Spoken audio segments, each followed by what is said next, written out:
남쪽 끝 드넓은 바다. 고요하지만 역동적인 파도와 함께 특별한 역사와 문화를 간직한 곳이 있습니다. 자연이 빚어낸 맑은 바다와 울창한 숲, 그리고 이러한 자연과 조화를 이루며 살아가는 사람들. 바로 관매도입니다.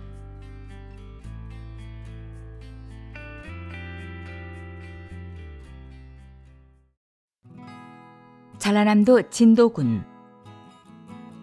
새떼가 모여있는 것처럼 보인다는 조도군도 안에 있는 관매도는 진도항에서 약 1시간 정도 떨어진 곳에 자리한 섬입니다.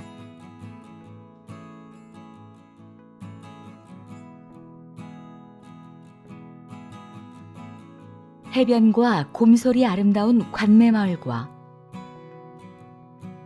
달빛에 비추어진 모습이 호수처럼 보인다고 하여 이름 붙여진 관호마을.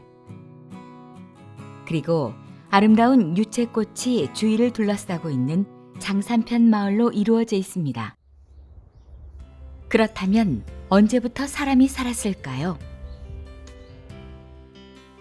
그 정확한 시기는 알 수 없지만 관매마을과 장산편 마을 일대에서는 청동기 시대부터 고려, 조선시대까지의 유물이 흩어져 있는 유물 산포지가 확인되었습니다. 특히 관매리 산 94-6번지 일대에서는 지성묘가 발견되어 이 섬이 이미 수천 년 전부터 사람들의 터전이었음을 알 수 있습니다.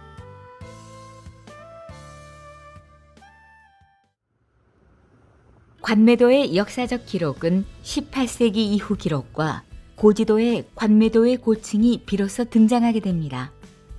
그 이름은 바로 볼매도, 볼만도, 볼간도, 건마도 등이 있습니다.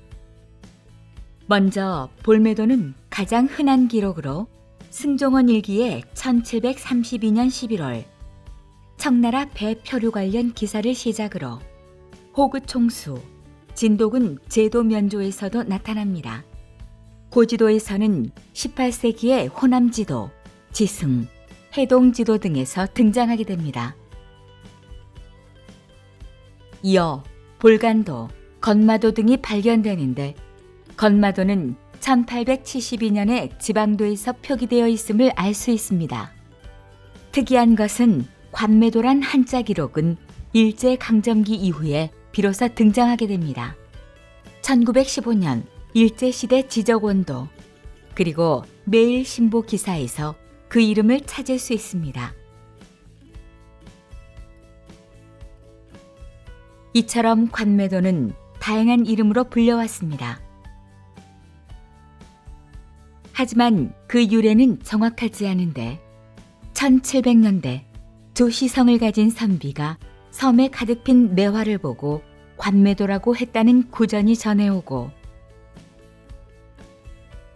또 다른 이야기로는 뱃사람들이 멀리서 섬 중앙에 있는 돈대산을 바라볼 수 있어서 산을 바라볼 수 있는 섬이라 하여 볼매섬이라 이름을 지었다는 이야기 또한 전해지고 있습니다.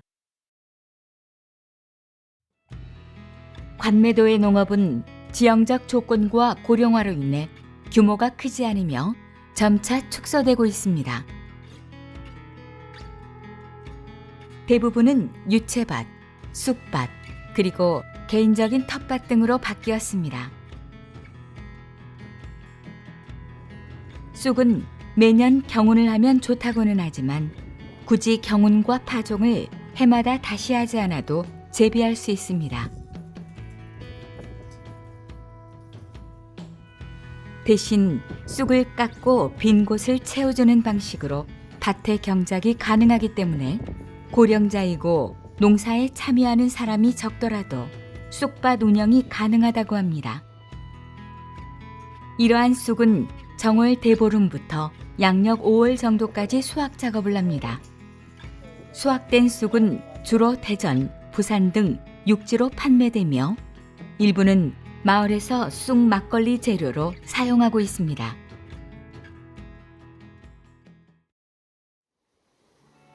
관매도는 예로부터 농업보다는 어업을 중심으로 생계를 이어나가던 섬이었습니다. 1940에서 50년대에는 닷배를 이용한 조기 어업이 성행하였으며 이는 당시 관매도 주민들의 주요 수입원이었습니다. 양식어업은 1970년대부터 본격화되었으며 당시에는 미역과 해태 양식이 중심이었습니다. 현재는 김 양식은 사라지고 톳과 모자반 위주의 양식만이 일부 유지되고 있습니다.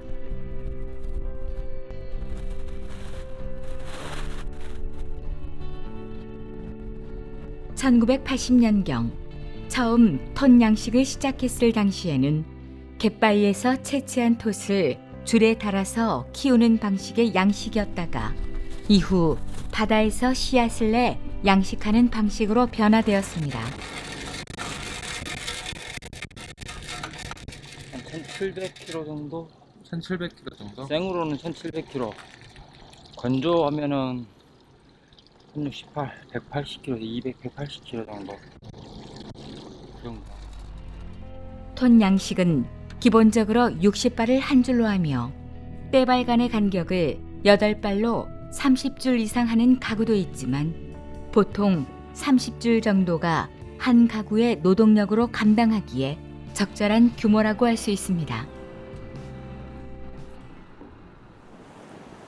이러한 양식어업 외에도 주민들의 생활에서 가장 핵심이 되는 어업 활동 중 하나는 바로 자연산 해조류 채취입니다. 특히 자연산 미역은 관매도 해역에 조류가 빠르고 수온 변화가 큰 조건에서 자라나 품질 면에서 높은 평가를 받고 있습니다. 지역 주민들은 이 미역을 쫄쫄이 미역이라 부르며 다른 지역에서 생산되는 미역보다 조직이 단단하고 미끌거림이 적은 특징이 있습니다. 미역 채취는 단순한 어업 활동을 넘어 마을 공동체의 운영 방식과 밀접하게 연결되어 있습니다. 채취는 주로 재건이라는 이름의 작업 조직을 통해 이루어지며 관매도는 관매마을과 관오마을 중심으로 그 체계가 나뉩니다.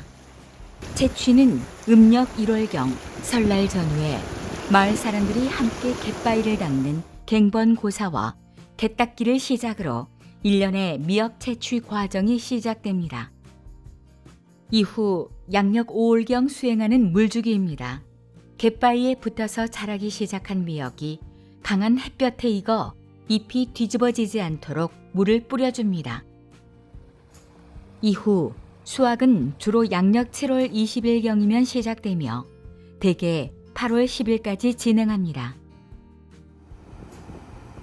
이렇게 채취한 미역은 고무대 안으로 손을 넣어 손에 잡히는 고무신을 한 짝 꺼내어 원하는 미역 헝설이 위로 던지고 고무신 주인이 자기 고무신이 올라간 미역을 가져가게 됩니다. 지금도 비슷한 방식으로 분배가 이루어지며 다만 저울을 이용해서 정확히 같은 무게로 미역을 나누게 됩니다. 분배된 미역은 하식고 또는 사식고라 불리는 틀에 널어 바닷바람에 건조되며 미역귀를 반드시 붙인 상태로 말리는 것이 이 지역의 전통적 방식입니다. 이렇게 생산된 미역은 공동으로 분배되지만 유통은 각 가정에서 개별적으로 이루어집니다. 이러한 관매도의 자연산 미역 채취는 단순한 경제 활동이 아닌 공동체와 생태 환경이 오랜 시간에 걸쳐 형성한 지속 가능한 전통 어업 문화의 하나로 볼 수 있습니다. 자연과 함께 살아가는 관매도에서는 특별한 자연의 걸작들을 간직하고 있는 섬입니다. 관매 팔경이라 불리는 이 명소들은 섬을 찾은 이들에게 경이롭고도 깊은 감동을 선사합니다. 넓게 펼쳐진 백사장과 해송숲이 어우러진 관매 해변, 하늘빛이 바다에 스며드는 이곳은 노을이 질 무렵이면 한 폭의 수묵화처럼 물듭니다.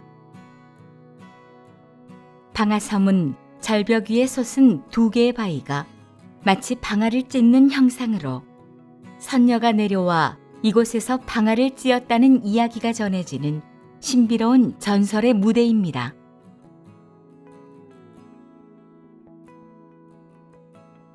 돌묘와 꽁돌은 섬 사람들의 무사와 안녕을 빌었던 신성한 바위로 오랜 세월 마을을 지켜온 수호자의 모습이 그대로 남아 있습니다.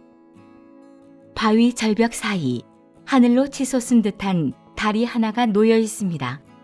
선녀가 날개옷을 벗어두고 쉬었다는 이곳은 관매도에서 가장 극적인 풍경을 자랑하는 곳입니다.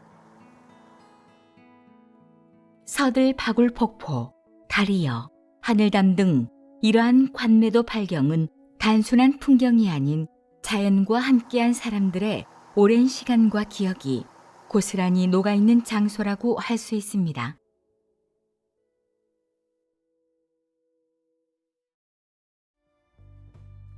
자연이 만든 걸작, 그리고 시간이 켜켜이 쌓인 섬, 관매도. 이곳에서 우리는 바다와 더불어 살아온 사람들의 지혜를 배웁니다. 욕심내지 않고 바다가 내어주는 만큼 나누며 살아가는 사람들. 파도가 지친 어깨를 토닥이고 바다가 묵은 하루를 조용히 씻어줍니다. 그렇게 오늘도 관매도는 자연과 함께 살아가고 있습니다.